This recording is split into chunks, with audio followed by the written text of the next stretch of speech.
Hello to my few friends that I have on here. How are you guys doing tonight? I'm going to be back in Psalms 139, and I'm going to go through verses 9 through 16. If I take the wings of the morning and dwell in the uttermost parts of the sea, even there your hand shall lead me, and your right hand shall hold me. The wings of the morning and the uttermost parts of the sea, in the light of day or in the dark of night, God is there. Omnipresent. Omniscient. 10% of the population in the world, 10%, just a mere 10%, is left-handed. The others, of course, are right-handed. God's hand will lead us with his left. But his right hand, strong hand, the predominant hand, will protect us. If I say, surely the darkness shall fall upon me, even the night shall be light about me. No one can scrutinize the actions of a thief, or a murderer, or a pervert, or a seducer in the dark of night. No mask or disguise hides us from God when it's dark. The lights are always on with God.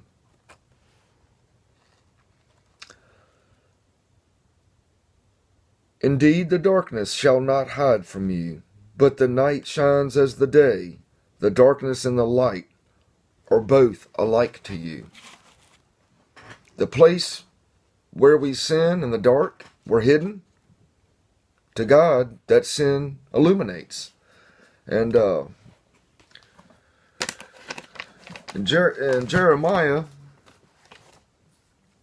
23 through 24, it says, I am God near at hand, says the Lord, and not a God afar off. Can anyone hide himself in secret places, so I shall not see him? Do I not fill heaven and earth, says the Lord. Here's a good one. Proverbs 15:3.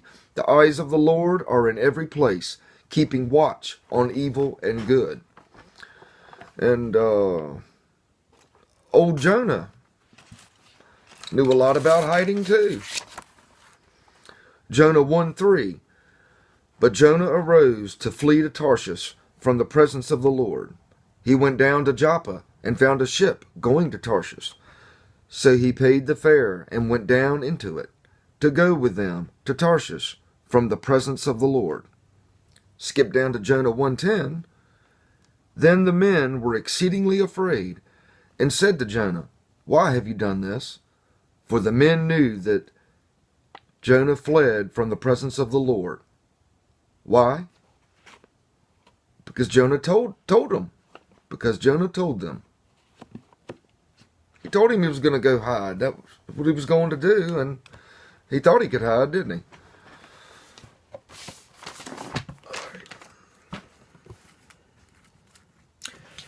For you formed my inward parts. You covered me in my mother's womb. I will praise you, for I am fearfully and wonderfully made. Marvelous are your works, and that my soul knows very well. God put all of our members into place. He crocheted our being in our mother. Like a mechanical engineer designs the inner functioning parts in an engine, knowing the motions of it, we are the work of God's hands. Marvelous are God's works, the potter of our clay bodies. My frame was not hidden from you when I was made in secret and skillfully wrought in the lowest parts of the earth. God was the designer and the fabricator of us in the secret dark vault of our mother's womb, which in comparison to the lowest dark parts of the earth, and neither is advertised to others. No one saw when you were made, but God. Your eyes saw my substance, but yet unformed, and in your book they all were written, the days fashioned for me, when as yet there were none of them. Many are troubled with their outward characteristics. Few are even concerned with the inward deformities. Many buy artificial to alter the natural. In God's eternal mind, the plan of our body was sketched in his book. That's a pretty good portion. The next portion, which I'll go over next time, is really good. So I'm going to do Psalms 139, 17 through 24 next time. And I thank y'all for listening. The few of y'all that do, Robin, Gary, Matthew, I really appreciate you guys. And all you other guys that have subscribed to me, I thank you. So we'll see you again. Thank you.